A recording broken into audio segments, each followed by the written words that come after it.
నుంచి అని ఇదంటే ఈ కళలో కార్యమేమి వచ్చింది మేము కాదమ్మా ఇది. ఒక వాక్ రూపంలో వినడం జరుగుతుంది. ఇది అంటే అందరూ voice. అందరు అదేదో కళలోకి వచ్చి చెప్తుంది, అందరికి చెప్పినట్టు ఏదో కళలోకి వచ్చి అమ్మవారు చెప్పంగానే ఆమె ఆదేశాల మీరు కాదు.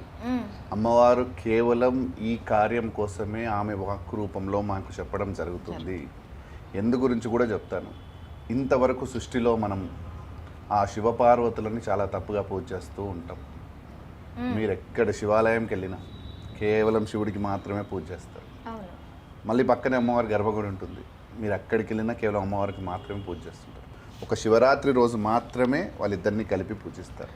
మిగతా ఎప్పుడు కూడా వాళ్ళిద్దరిని ఎక్కడ కలిపి పూజించరు. ముఖ్యంగా మాకు అమ్మవారు ఇచ్చిన ఆదేశం వాళ్ళిద్దరిని కలిపి పూజించడం. ఇక్కడికి వచ్చే భక్తులకందరికీ కూడా ఆ ఆది దంపతుల పట్ల మనం చేస్తున్న తప్పులు ఏందని చెప్పడమే ముఖ్యమైన కార్యం మాకు అమ్మవారు ఇవ్వడం జరిగింది. ఇప్పుడు ఉదాహరణకి మీరు శివాలయాలకి వెళ్ళండి, అమ్మవారి గుడిలోకి వెళ్ళండి, రాములవారి గుడికి, వెంకటేశ్వర స్వామికి, ఏ గుడి వెళ్ళినా సతీ సమేతంగానే ఉంటారు వాళ్ళు. అవును.